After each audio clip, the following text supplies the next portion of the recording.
the appropriate response, if this happens with your kid, I say swift, same, and don't feed the flames, right? And so swift is, in most situations, time's kind of the essence, right?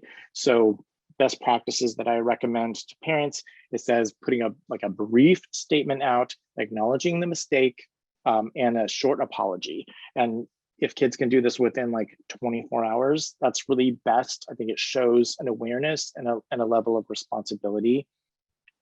Typically, I recommend that kids get feedback from some kind of third-party adult who isn't like in it in the same way that they are, like a boss or a friend, an uncle, a therapist, right? Like I've helped people with that before.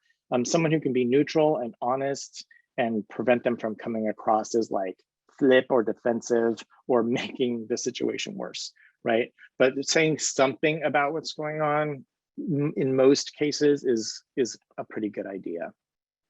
So that's the swift part.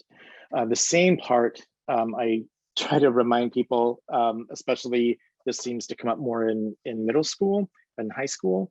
But if it was a 3-thread tweet that caused the problem, then a post on Instagram is not going to be good enough. If it was a 20-minute video rant on YouTube, then a tweet is not going to fix that situation, right? Don't apologize on TikTok for something that happened on Instagram. Like, kids need to stay in the same medium and give, I tell them, at least as much energy to the apology as to the offense itself. That is going to help get their message out to the people that need to hear it. And then the don't feed the flames part is last because it's the most important. Telling kids after that to unplug, like don't engage in flame wars on social media after they send that initial apology out. Make them unplug. Do not read the comments, right? Some people are going to support you, some are not.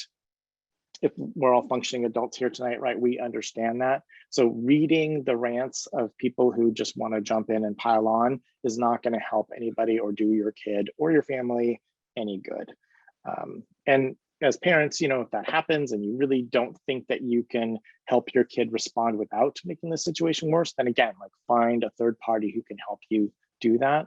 When something terrible hits the fan, it's way better to just unplug the damn fan than throw more terrible into the blades, right? It's only going to make the situation worse. Right. So that's kind of my sort of bullet point, like best practices. Swift, same, don't feed the flames.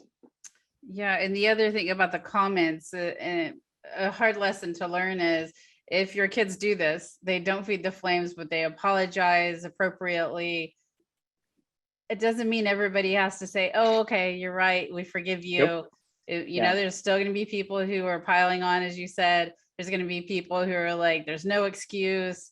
There's people who are going to unfriend them, and that's okay. And that's where we as parents can come in and be like, you'll get through this. This is tough. I understand, but you're still the same person you were 3 weeks ago. This doesn't change who you are, yep. But it may change just some of the choices that you're making.